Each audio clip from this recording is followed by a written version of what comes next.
Tidak mungkin juragan mempunyai orang tua seperti mereka. Usir mereka. Pengawal, usir mereka. Baik, juragan.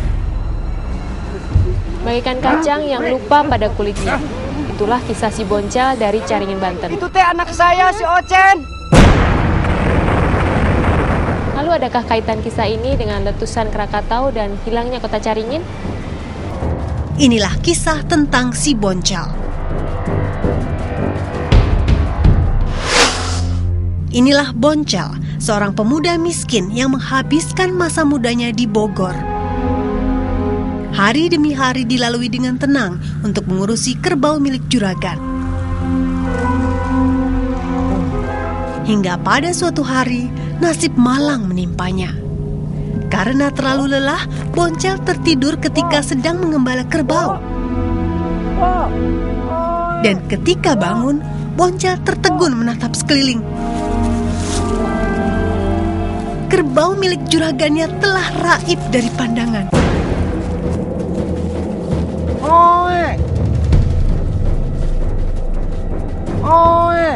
Aduh, cilaka. Kerbau teh hilang. Aduh, gimana ya? Juragan pasti marah. Kok?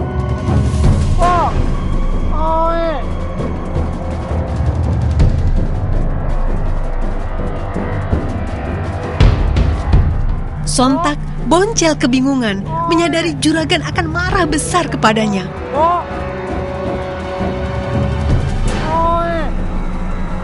Cilaka. Pasti juragan teh marah ini lu.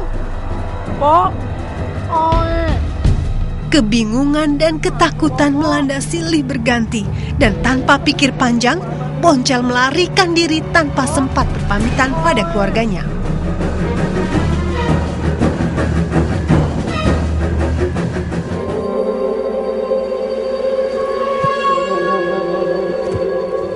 Akibatnya orang tua Boncel menjadi cemas karena anak kesayangan mereka tak kunjung pulang.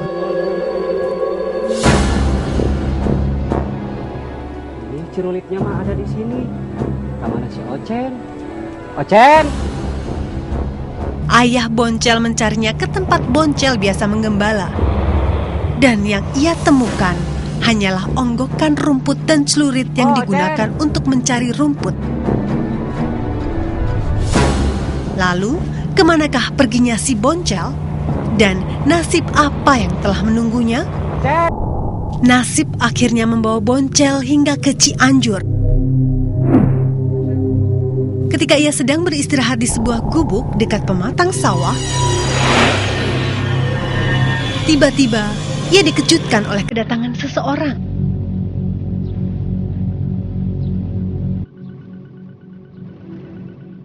Siapa?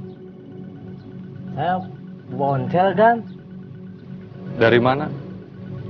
Saya dari Ternyata beliau adalah Bupati Cianjur yang sedang memeriksa sawah miliknya.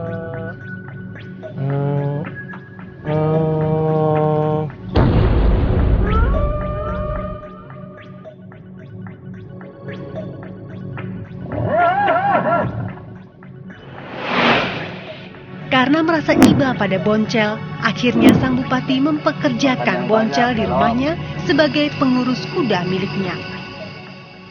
Biar kamu teh nambah gemuk, nambah sehat, dipakai juragan, ya. Boncel memang pemuda yang rajin. Ia selalu bekerja hingga larut malam mengurus kuda.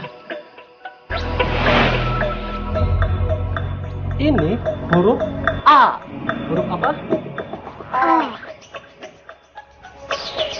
Rasa ingin tahu Boncel juga sangat besar. A. Huruf apa? Pagi hari setelah mencari rumput, diam-diam Boncel sering mengintip anak sang bupati yang sedang belajar membaca di ruang depan. Huruf A. Huruf apa? Kebiasaan ini membuatnya sedikit demi sedikit bisa menulis, dan Boncel pun mulai mempraktekannya. B. Hingga suatu malam, ketika Bupati sedang menilik kuda miliknya di kandang, Bupati kaget mendapati sebuah tulisan yang terpampang di depan kandang. Boncel! Saya, Dan. Ini siapa yang nulis? Saya, Gang. Sang bupati sama sekali tidak mengira Boncel yang melakukannya. Kamu bisa nulis di mana? Di masa itu, bisa membaca dan menulis adalah hal yang sangat luar biasa. Kamu jadi Bupati pun kemudian mengangkat Boncel menjadi juru tulis di kantor.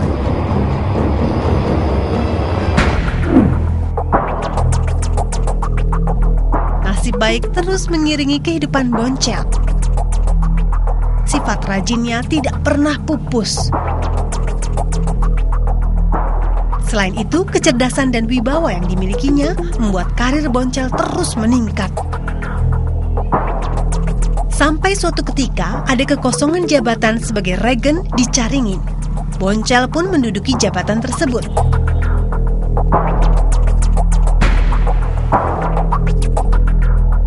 Putri seorang regen dari keresidenan tetangga pun berhasil diperistri olehnya.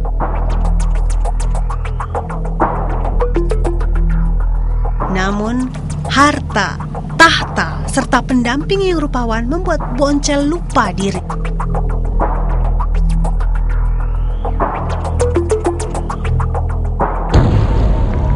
Kabar tentang Regen Boncel, seorang regen yang berasal dari rakyat biasa, rupanya sampai ke telinga orang tuanya di kampung.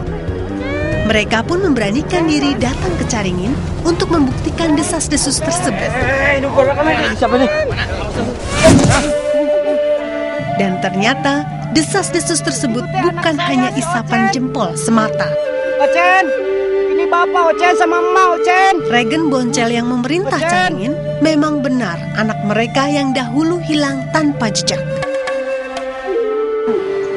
Itu teh anak saya. Itu teh anak saya. Si Ocen itu. Siapa? Rindu yang menggumpal di dada mereka tak bisa dibendung lagi. Siapa mereka? Itu juragan. Mereka mengaku orang tuanya juragan.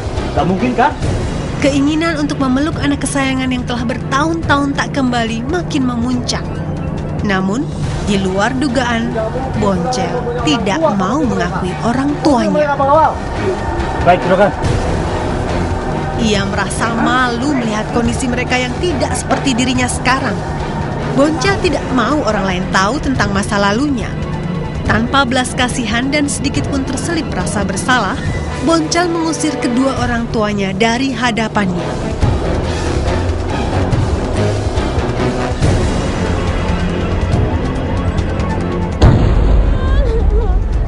Perlakuan Boncel membuat hati orang tua Boncel perih dan sedih tak terperi.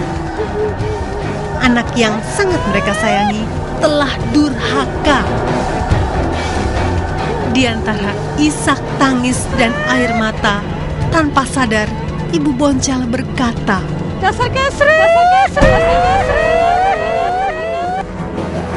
Nyai, Nyai. Iya, Kang. Kenapa ini akan jadi gatal-gatal begini, Nyai? Kenapa? Nggak tahu nih. Kenapa nih ya? Ucapan yang terlontar dari mulut ibu Boncel rupanya didengar oleh Tuhan. Jadi gatal-gatal begini nih. Kenapa semua barang akan, Nyai?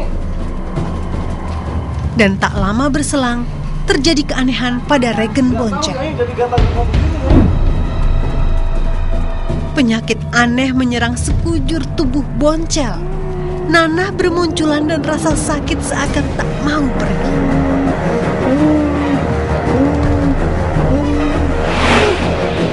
Boncel hanya bisa merintih dan terus merintih menahan rasa sakit yang terus menyerang.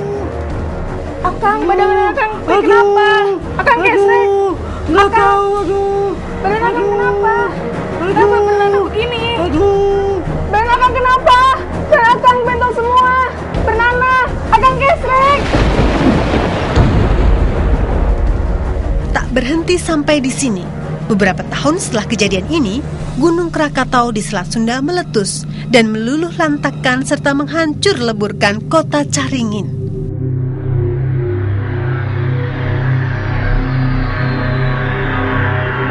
Masyarakat percaya letusan ini adalah bentuk hukuman Tuhan kepada si Boncel. Benarkah mitos ini? Dan apakah kisah Boncel hanya sebuah dongeng atau benar-benar terjadi?